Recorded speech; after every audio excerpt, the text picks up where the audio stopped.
Have you ever gotten to the end of the day and thought, where did all my time go? You were busy all day, you worked hard, you did things, but when you look at your to-do list, nothing important actually got done, and you feel frustrated, exhausted, and behind, like you're running a race you can never win. I had one of those days yesterday, and it's exactly why we need to talk about this topic today. Hello everyone, my name is Emily, and welcome to English Club Podcast. I'm so happy you're here with me today.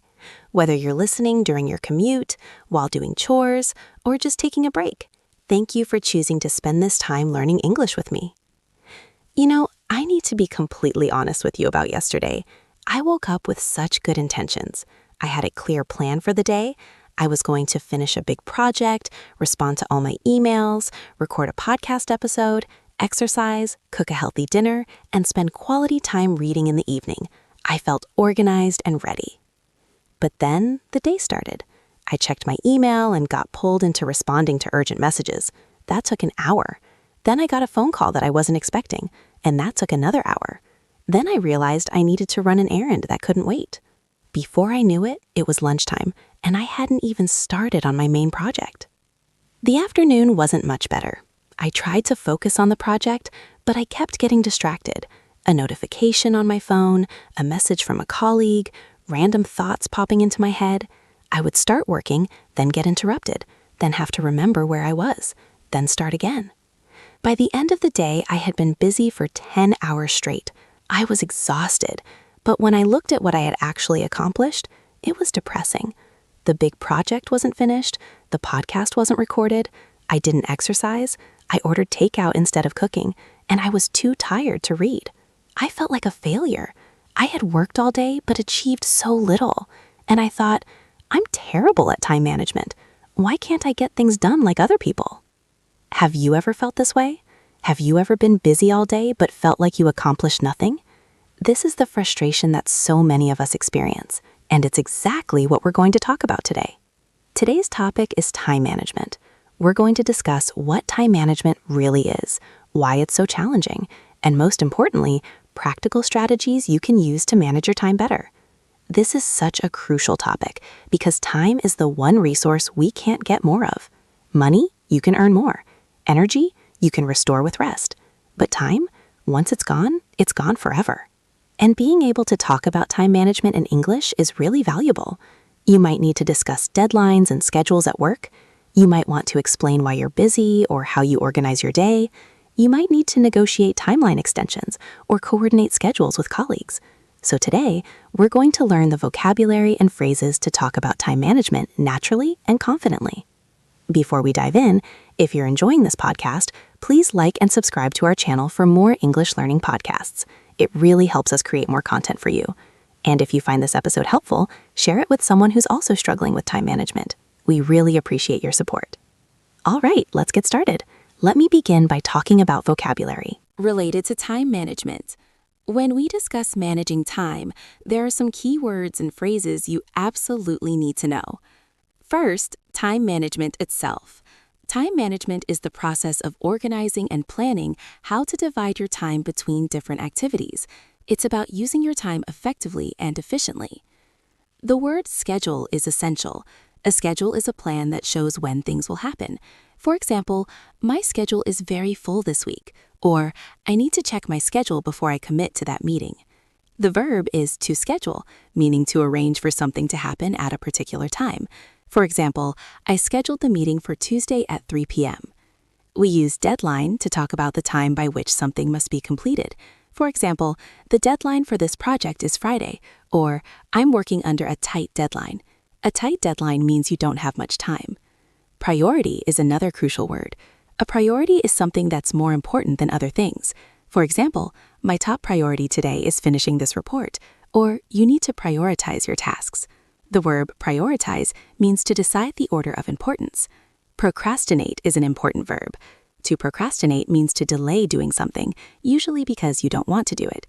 For example, I've been procrastinating on that assignment all week. Or stop procrastinating and just start. Productive means achieving a lot or creating something useful. For example, I had a very productive day today, or that meeting wasn't very productive. The noun is productivity, which refers to how much you accomplish. Efficient means working well without wasting time or energy. For example, she's very efficient at organizing events, or I need to find a more efficient way to do this. The noun is efficiency. We say multitask when you do several things at the same time. For example, I'm terrible at multitasking, or she was multitasking, talking on the phone while writing emails. Distraction is something that prevents you from concentrating. For example, my phone is a constant distraction, or try to work without distractions. The verb is distract, meaning to take someone's attention away from something. For example, the noise is distracting me. Focus means to direct your attention to something specific. For example, I need to focus on this task, or it's hard to focus when there's so much noise. We also use it as a noun, as in, I lost my focus. Overwhelmed means feeling like you have too much to deal with. For example, I'm overwhelmed by all these tasks, or I feel overwhelmed and don't know where to start. Let me give you some example sentences using this vocabulary. Good time management is essential for success in work and life. I need to check my schedule to see if I'm available on Thursday. The deadline for applications is next Monday at midnight. My priority this week is preparing for the presentation. I tend to procrastinate on tasks I find boring or difficult. I was very productive this morning and finished 3 reports. Working from home allows me to be more efficient with my time. I can't multitask effectively, so I focus on one thing at a time. Social media is my biggest distraction when I'm trying to work. I feel overwhelmed when I have too many things to do at once. See how these words work together? They help us describe our experiences with time and productivity. Now, let me share some personal stories about my own journey with time management. I think sharing real experiences will help you understand these concepts better and see how they play out in everyday life. I want to tell you about a period in my life when my time management was absolutely terrible. This was during my first year working in a corporate job after university. I was in my early 20s, fresh out of school, and I had no idea how to manage my time in a professional environment. In university, I had been a master procrastinator. I would wait until the last minute to write papers or study for exams. I pulled many all-nighters, fueled by coffee and panic. But somehow it worked out. I got decent grades, I graduated. I thought this was just how I worked. But when I started my job, I quickly realized that the procrastination approach doesn't work in the professional world. In school, you have clear deadlines. A paper is due on a specific date. You can procrastinate into the night before and then rush to finish it. But at work, it's different. You have multiple ongoing projects with overlapping timelines. You have meetings that interrupt your work. You have colleagues depending on you. You have unexpected urgent tasks that pop up. The structure is completely different. During my first few months at this job, I was drowning. I would come in early and stay late, working 10 or 11 hours a day. But I was still behind on everything. I was missing deadlines, my work quality was suffering because I was rushing, I was stressed and exhausted all the time. I remember one particularly bad week. I had 3 major projects all due around the same time. I hadn't planned properly, I hadn't broken the work down into manageable chunks. I just thought, I'll get to it when I have time. But that time never came. I was so busy with daily tasks and emails and meetings that I wasn't making progress on any of the big projects. And then suddenly the deadlines were approaching and I had barely started. I ended up working all weekend, barely sleeping, trying to get everything done. The quality of my work was poor because I was rushing, and I felt like a complete failure. I thought, I'm not cut out for this. I can't handle a real job. Can you relate to this experience? Have you ever felt overwhelmed by work or responsibilities and didn't know how to manage it all? The turning point came when my manager sat down with me for a conversation. I was expecting her to criticize me or maybe even fire me, but instead she was kind and helpful. She said, Emily, I can see you're working really hard, but working hard isn't the same as working smart. You need to learn time management skills. She spent time teaching me some basic principles: how to prioritize tasks, how to break big projects into smaller steps, how to plan my week, how to protect my focus time. These were skills I had never learned in school, and they completely changed how I worked. Within a few months of applying these principles, everything improved. I was getting more done in less time, I wasn't missing deadlines anymore, my work quality improved, and I felt so much less stressed. I was working normal hours instead of crazy overtime. This experience taught me that time management isn't innate. It's not something you're born knowing how to do. It's a skill you can learn and develop. And once you learn it, it transforms your productivity and reduces your stress. Let me teach you some phrases for talking about time and schedules. These expressions will help you discuss Time management naturally in English. When talking about being busy or having limited time, you can say, I'm swamped with work right now. I'm up to my neck in deadlines. I'm stretched thin this week. I have a lot on my plate at the moment. I'm running out of time to finish this. Swamped means extremely busy, like you're drowning in work. Up to your neck means you have so much that it's overwhelming. Stretched thin means you're trying to do too many things. Having a lot on your plate means you have many responsibilities or tasks. When discussing priorities and what's important, you might say, this is my top priority right now. I need to focus on the most urgent tasks first. That can wait. It's not a high priority. I'm prioritizing quality over speed on this project. We need to figure out what matters most. When talking about planning and scheduling, you can say, I need to block out time for this project. Let me pencil that into my calendar. I've scheduled a meeting for Thursday morning. Can we find a time that works for both of us? I try to plan my week on Sunday evenings. Block out time means to reserve a specific period for something. Pencil in means to tentatively schedule something, like writing it in pencil so you can erase it if needed. When discussing productivity and getting things done, you might say, I had a really productive morning. I managed to knock out 3 tasks before lunch. I'm on a roll with this project. I'm making good progress on my goals. I accomplished a lot today. Knock out means to complete quickly. On a roll means you're doing well and making steady progress with momentum. When explaining delays or challenges, you can say, I'm running behind schedule. I underestimated how long this would take. I got sidetracked by other tasks. Unexpected issues came up. I'm struggling to find time for this. Running behind schedule means you're later than planned. Underestimated means you thought something would take less time than it actually does. Sidetracked means distracted from your main task. When setting boundaries around your time, you might say, I'm not available on Friday afternoons. I need to protect my focus time in the mornings. I can't take on any more projects right now. I'm at capacity with my current workload. I need to delegate some of these tasks. At capacity means you're at your maximum limit and can't handle more. Delegate means to assign tasks to someone else. Let me give you some complete examples of how these phrases work in conversation. I'm really swamped this week with the product launch. I have meetings back to back every day, and I'm trying to finish 3 presentations. I'm stretched pretty thin, so I'm having to prioritize carefully. The presentation for the client is my top priority because that deadline is firm. The internal presentation can wait until next week. I had such a productive morning. I blocked out 2 hours with no meetings and no distractions, and I managed to knock out the entire first draft of the report. I'm really on a roll now, and I think I can finish the whole thing by tomorrow. I'm running behind schedule on the website redesign. I underestimated how complex some of the technical issues would be. I also got sidetracked by an urgent request from management. I'm going to need to push the deadline back by a week. See how these phrases create natural, professional conversations about time and work? Now, let me talk about one of the biggest time management Challenges. Distractions. In our modern world, distractions are everywhere, and they're destroying our productivity. Think about how many times your phone buzzes or pings in a day. Text messages, social media notifications, email alerts, news updates, app notifications. Each one pulls your attention away from what you're doing. And it's not just your phone. If you work in an office, you have colleagues stopping by to chat, meetings interrupting your focus, noise and activity around you. If you work from home, you have household chores calling to you, the TV in the other room, the fridge, family members needing attention. Even when there are no external distractions, there are internal ones. Your mind wandering to other tasks, worrying about upcoming deadlines, thinking about personal issues, planning what you'll have for dinner. All these distractions have a huge cost. Research shows that it takes an average of 23 minutes to fully refocus after an interruption. 23 minutes. So if you're getting interrupted every 10 or 15 minutes, you never actually reach deep focus. You're constantly in a state of partial attention. I've struggled with distractions my entire life. I'm easily distracted by nature. My mind tends to wander. And in our world of constant connectivity, it's only gotten worse.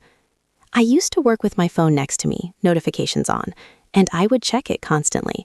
Someone would send a text, I'd check it. An email would come in, I'd check it. A news alert would pop up, I'd check it. Each interruption would pull me out of my work, and then I'd have to remember what I was doing and get back into it. It was incredibly inefficient. I also had a bad habit of multitasking.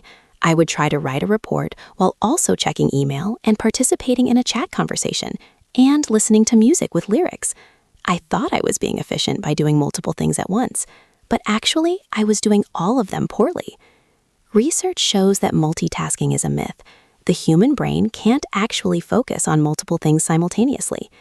What we call multitasking is really just rapid switching between tasks, and every switch costs time and mental energy. So what changed for me? I started implementing what's called deep work. Deep work is focused, uninterrupted work on cognitively demanding tasks. It's the opposite of shallow work, which is low-value tasks done while distracted. To enable deep work, I made some changes. I turned off all notifications on my phone and computer, all of them. I put my phone in another room when I need to focus. I block out chunks of time on my calendar specifically for deep work, and I protect that time fiercely. No meetings during those blocks. I also started using the Pomodoro technique, which I'll explain more about later. Basically, it's working in focused 25-minute blocks with short breaks. These changes made a massive difference. When I actually focus for sustained periods without distractions, I accomplish so much more in less time. A task that would take me 3 hours with constant interruptions takes maybe 1 hour when I'm fully focused. What distracts you most? How do you handle distractions? Let me talk about the concept of prioritization, because this is absolutely fundamental to time management. If you only learn one time management skill, it should be prioritization. The reality is, you will never have time to do everything. There will always be more tasks than time. Or opportunities than you can pursue. More things you'd like to do than hours in the day. So the question isn't, how do I do everything? The question is, what should I do and what should I not do? This is prioritization. Many people spend their time on urgent but not important tasks, while important but not urgent tasks get neglected. Let me explain this distinction because it's crucial. Urgent tasks demand immediate attention. They're the things that are screaming for your attention right now. A ringing phone, an email marked urgent, approaching deadline, a crisis or problem.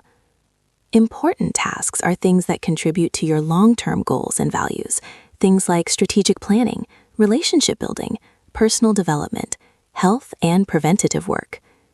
The problem is, urgent things feel pressing. They demand attention, so we respond to them immediately. But important things often don't feel urgent. They can wait, so we put them off. But here's what happens.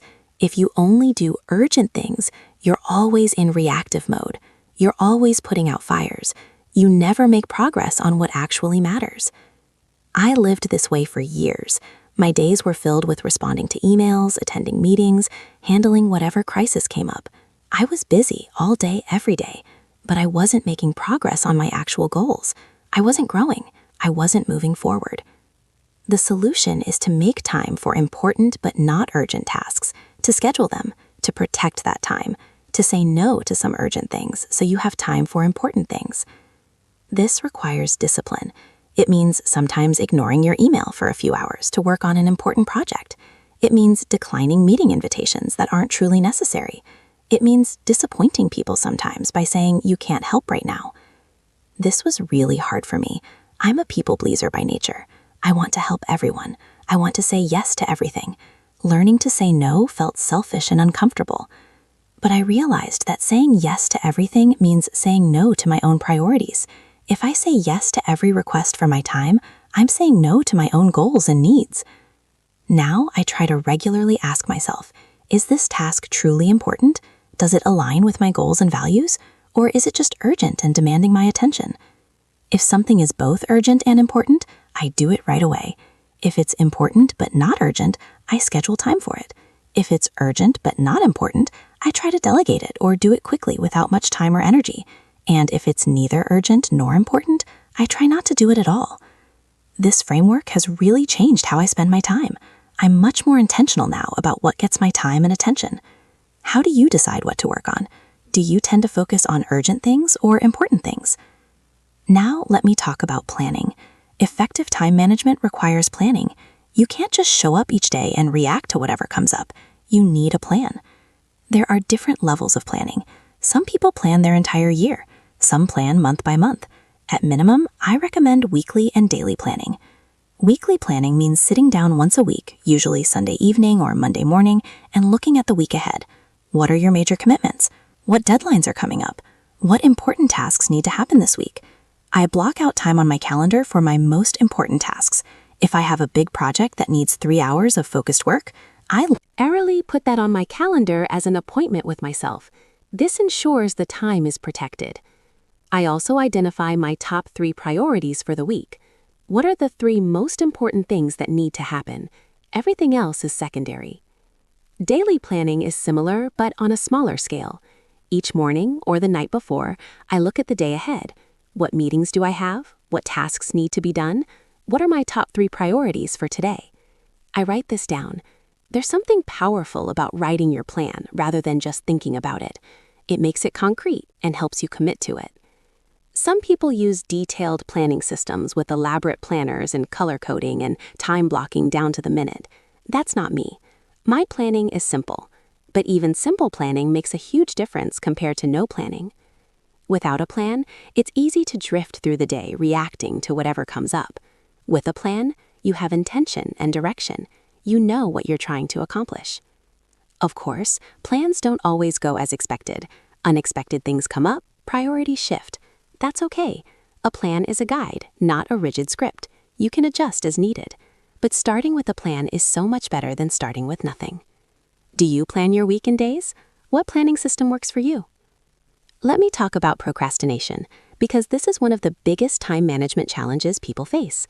Procrastination is when you delay or avoid doing something you should do, usually because it's unpleasant or difficult.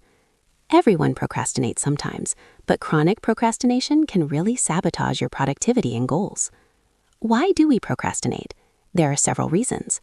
Sometimes we procrastinate because the task is unpleasant. You don't want to do it, so you put it off. You tell yourself you'll do it later, but later becomes tomorrow. Tomorrow becomes next week, and the task keeps getting delayed. Sometimes we procrastinate because the task is overwhelming. It's so big or complex that you don't know where to start. So instead of starting, you avoid it entirely. Sometimes we procrastinate because we're perfectionists. You want to do the task perfectly, so you wait until you have perfect conditions or perfect inspiration, but perfect conditions never come, so you never start. Sometimes we procrastinate because there's no immediate consequence. If a deadline is far away, it doesn't feel urgent, so you put it off. Then suddenly the deadline is tomorrow and you're in panic mode. And sometimes we procrastinate simply out of habit. You've developed a pattern of putting things off, and now it's your default behavior.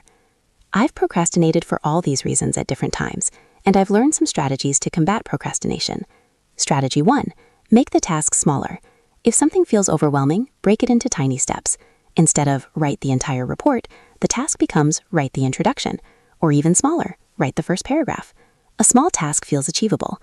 Once you start, momentum often carries you forward. Strategy 2. Use the 2-minute rule.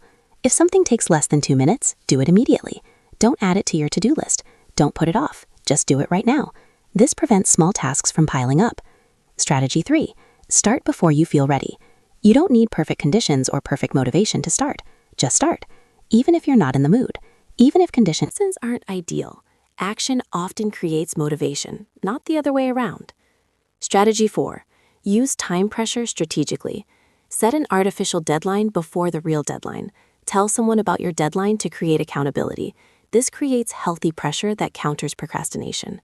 Strategy 5. Eliminate distractions. If you procrastinate by scrolling social media or watching videos, remove those temptations during work time. Put your phone away. Block distracting websites. Make it harder to procrastinate. Strategy 6. Reward yourself for completing tasks. Create a positive association with doing difficult things. After finishing the task you've been avoiding, do something you enjoy. I still struggle with procrastination. It's an ongoing battle, but these strategies help me start and follow through more consistently. What tasks do you tend to procrastinate on? What helps you overcome procrastination? Now let me talk about the concept of time blocking. This is one of the most effective time management techniques I've learned. Time blocking means dividing your day into blocks of time, each dedicated to a specific task or type of work. Instead of having a to-do list and fitting tasks in whenever you have time, you schedule each task at a specific time. For example, Monday from 9 to 11 a.m. might be blocked for deep work on a project. 11 to 12 might be blocked for emails and admin tasks. 1 to 2 p.m. might be blocked for meetings.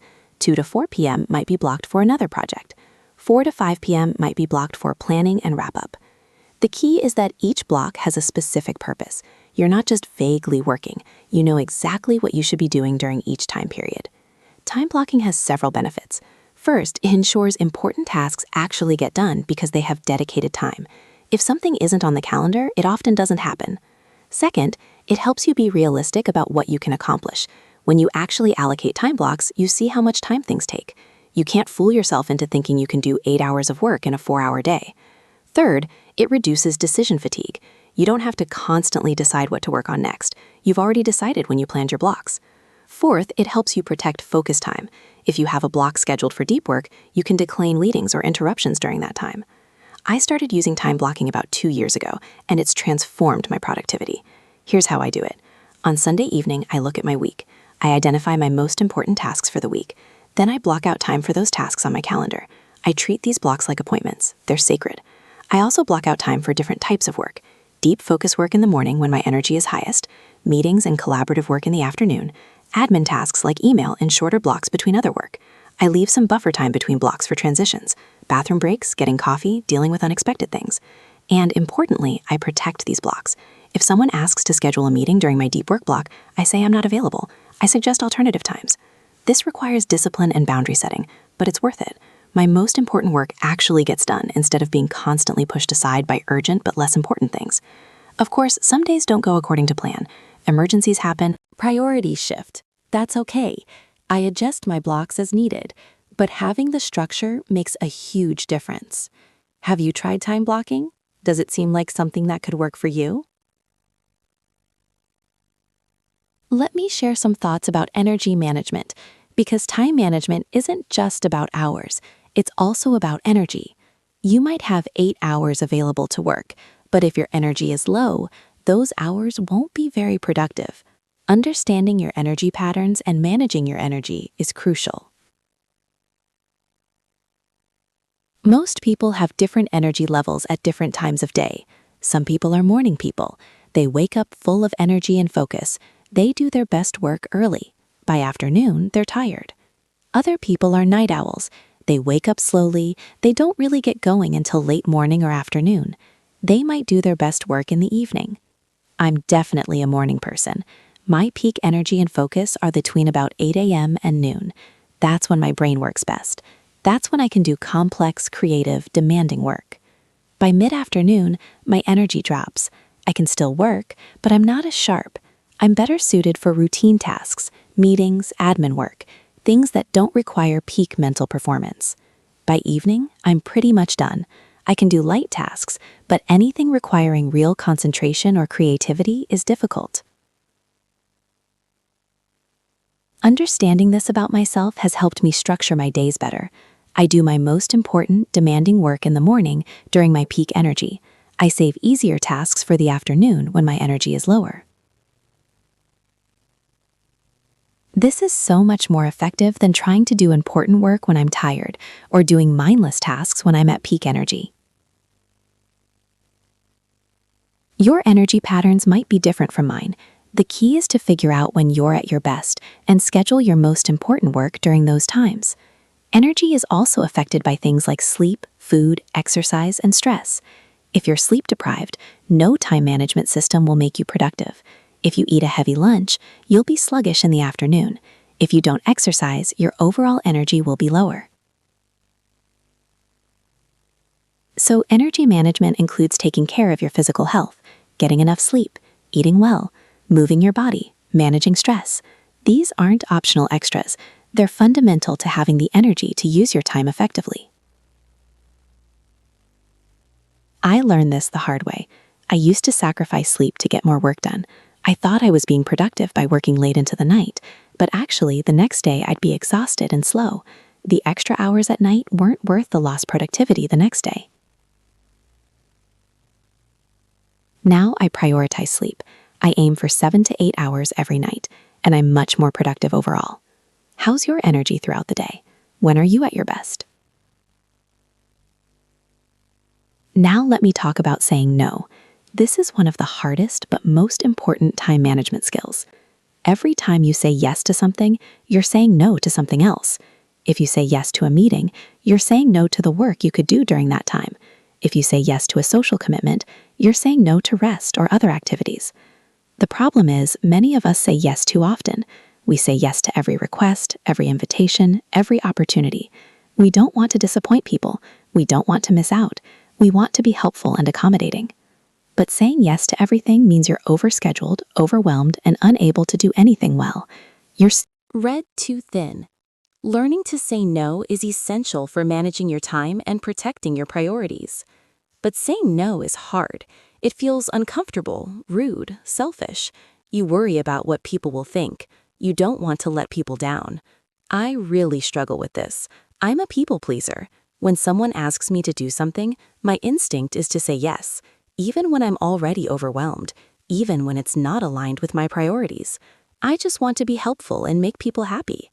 But I've learned that saying yes when I should say no leads to resentment, stress, and poor quality work. It's not actually helping anyone. So I've been working on saying no more often. Here are some strategies that help. First, buy yourself time before responding. When someone asks you to do something, don't immediately say yes. Say, "Let me check my calendar and get back to you." This gives you time to think about whether you actually want and can do this. Second, be honest but kind. You don't need to make up elaborate excuses. A simple, "I appreciate you thinking of me, but I can't take this on right now," is fine. Third, offer an alternative if possible. "I can't do this, but maybe Alex could help." Or, "I can't make that meeting, but I can send my input via email." Fourth, remember that no is a complete sentence. You don't actually owe people detailed explanations for why you're declining. Fifth, practice. Saying no gets easier the more you do it. The first few times are the hardest.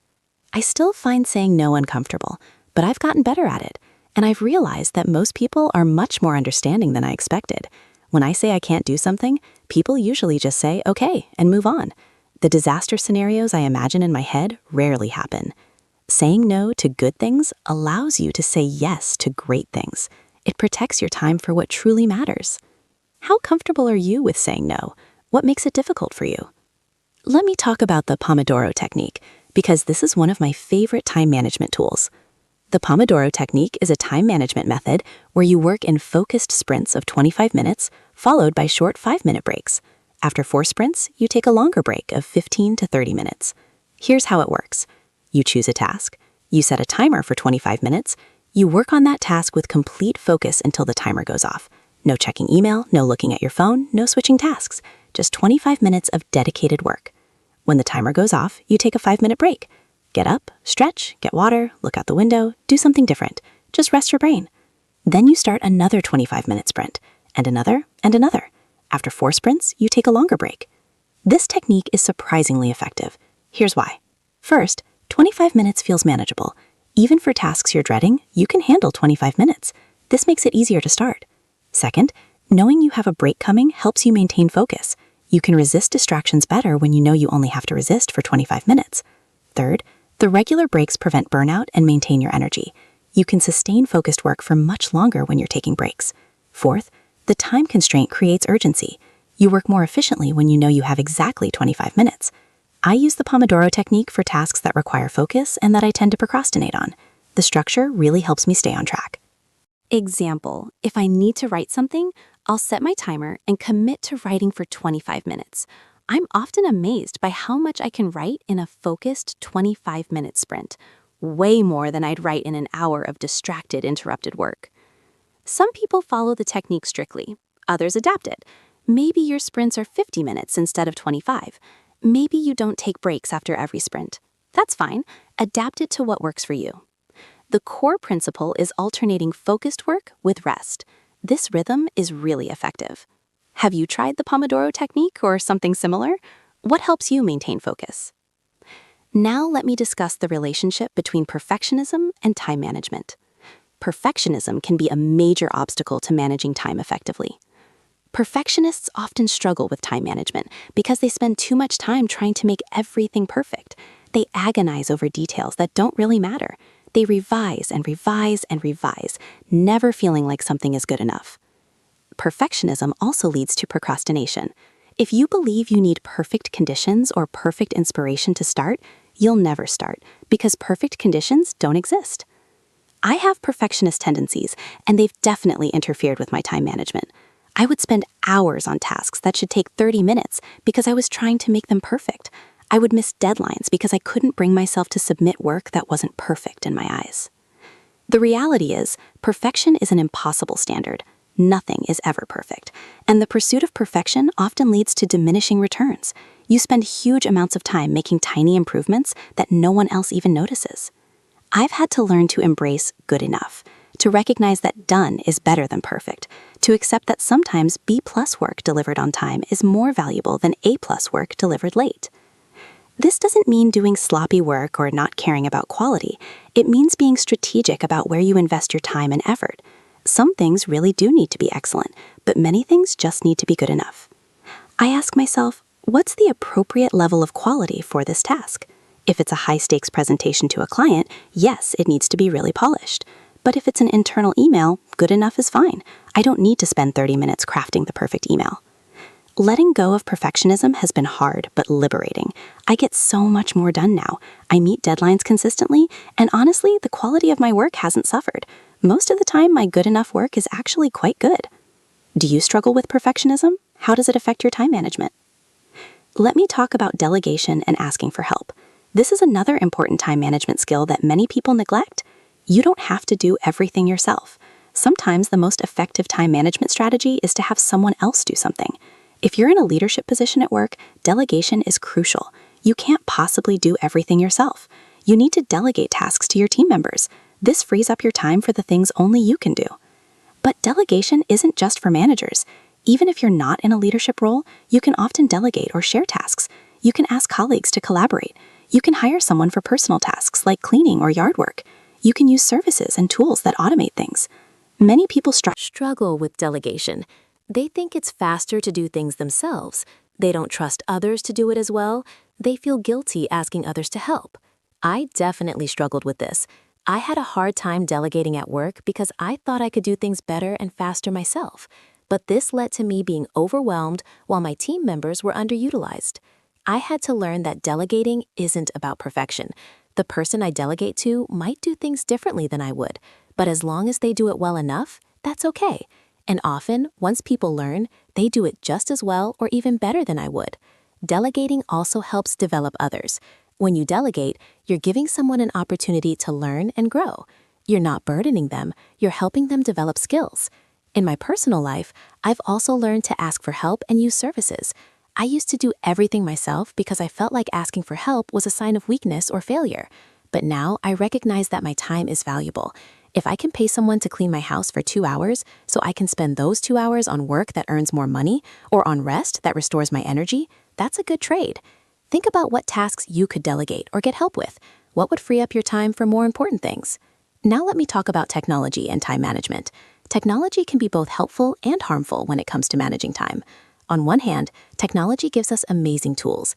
Calendar apps that sync across devices, project management software, reminder apps, note-taking apps, automation tools. These can genuinely help us be more organized and productive. On the other hand, technology is also our biggest source of distraction. Our phones constantly demand our attention with notifications. Social media sucks us in with endless scrolling. Email creates an expectation of constant availability. The key is using technology intentionally rather than letting it control you. Here are some ways I use technology to support time management. I use a digital calendar for all my appointments and time blocks. It syncs between my phone and computer, so it's always accessible. I can set reminders. I can share my calendar with others for scheduling. I use a simple to-do list app. Nothing fancy, just a place to capture tasks so they don't live in my head. I can organize by project or priority. I use the Do Not Disturb function on my phone during focus time. This silences all notifications so I'm not interrupted. I use website blockers during work time to prevent myself from going to distracting websites. I use automation tools to handle repetitive tasks. For example, certain emails get automatically filtered and labeled. But I also set boundaries with technology. I don't check email first thing in the morning. I start my day with my own priorities, not reacting to what's in my inbox. I turn off almost all notifications. Only actual phone calls and messages from a select few people actually alert me. Everything else is on silent. I have phone-free times. During dinner, during conversations with people, before bed, my phone is away. I regularly do digital detoxes where I take a break from social media or significantly reduce phone use. Technology should serve you, not control you. Be intentional about how and when you use it. How does technology affect your time management? Does it help or hurt? Let me share some thoughts about routines and habits. Routines are one of the most powerful time management tools because they reduce decision fatigue and create automatic behaviors. When you have a routine, you don't have to decide what to do. You just do the next thing in your routine. This conserves mental energy for more important decisions. For example, I have a morning routine. I wake up at the same time, I drink water, I do some light stretching, I make coffee, I spend 15 minutes planning my day. I start work at the same time each day. Because this is routine, I don't think about it. I just do it. I don't have to decide when to wake up or what to do first. It's automatic. This consistency also means I'm more likely to actually do these things. If exercise is part of my routine, I do it. If it's something I have to motivate myself to do each day, it often doesn't happen. The key is to be intentional about designing your routines. What activities are important to you? How can you build them into your daily or weekly routine? For me, important activities include exercise, planning, focused work time, and reading. I've built all of these into routines at specific times. This ensures they happen regularly instead of getting pushed aside by other things. Building a new routine takes time. You can't create a perfect routine overnight. Start with one small habit. Once that's established, add another. Build gradually. And be flexible. Routines should serve you, not constrain you. If your routine isn't working, adjust it. The goal is to make your life easier and more productive, not to follow rigid rules. What routines do you have? What routines might help you manage your time better? Now, let me talk about the difference between being busy and being productive. This is such an important distinction that many people miss. Being busy means you're doing a lot of activities. You're in motion. You're working. But being productive means you're accomplishing meaningful things. You're making progress towards goals. You can be busy all day and accomplish nothing of real value. You can spend hours on email, social media, small tasks, meetings that don't matter. You feel like you're working hard, but at the end of the day, nothing important got done. Our culture often glorifies busy. People brag about how busy they are, how many hours they work, how full their schedule is. But busy isn't necessarily good. Busy might just mean you're disorganized or not prioritizing well. I used to wear my busyness as a badge of honor. I would tell people, I'm so busy. I worked long hours, my calendar was packed. I felt important and needed. But when I honestly evaluated what I was accomplishing, it wasn't that impressive. I was busy with a lot of activity, but I wasn't making significant progress on important goals. I realized I needed to focus on productivity, not busyness. This meant doing less, but doing the right things. It meant saying no to many activities so I could focus on a few important ones. Now, I actually try not to be too busy. I try to have space in my schedule, margin for thinking, for rest, for unexpected opportunities. Some of my most productive and creative time is when I'm not rushing from one thing to another. Being productive doesn't always look busy. Sometimes it looks like staring out the window, thinking deeply. Sometimes it looks like saying no to many things so you can focus on one important thing. Judge yourself by what you accomplish, not by how busy you are. Do you tend to confuse Being busy with being productive? How could you focus more on productivity? Let me talk about managing meetings, because meetings can be huge time wasters if not managed well. Meetings are necessary for collaboration and communication, but many meetings are poorly run, too long, or unnecessary. Bad meetings waste everyone's time. Here are some principles for effective meetings. First, every meeting should have a clear purpose. Why are we meeting? What do we need to accomplish? If you can't articulate a clear purpose, you probably don't need the meeting. Second, every meeting should have an agenda. What topics will we cover, in what order, how much time for each? An agenda keeps the meeting focused and on track. Third, invite only people who truly need to be there. Don't invite someone just to be polite or keep them in the loop.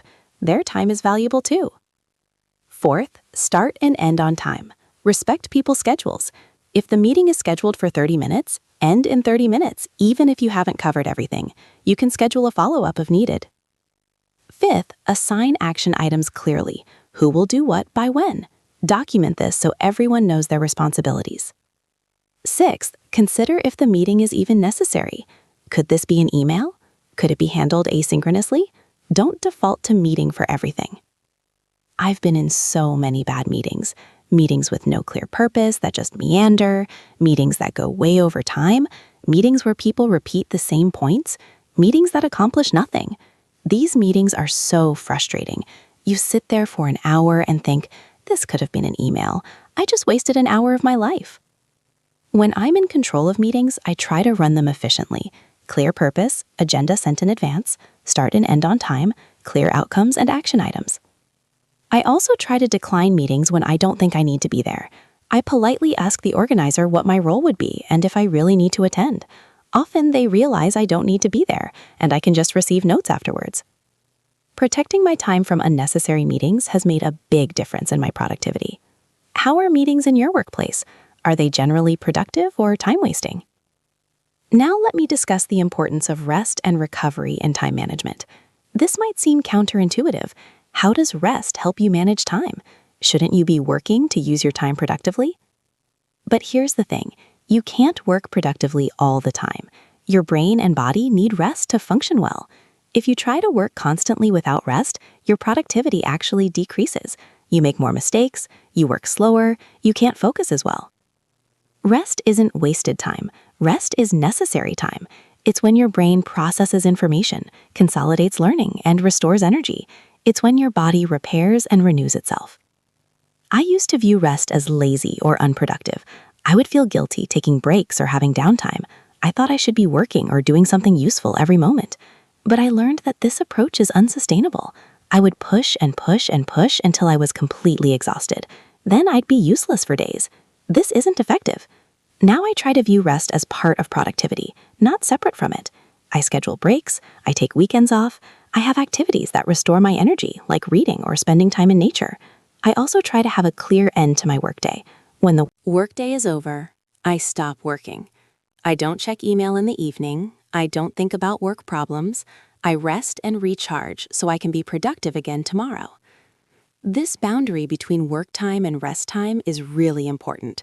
Without it, work bleeds into all your time. You're never fully working and never fully resting. You're always in this half state of partial attention. Rest is particularly important for creative and knowledge work. If you do physical labor, you might be able to work long hours just pushing through. But if your work requires thinking, creativity, problem solving, you absolutely need rest for your brain to work well. Some of my best ideas come when I'm not actively working, when I'm walking or in the shower or just before falling asleep. That's because my brain is in a different mode, making connections in the background. So build rest into your time management.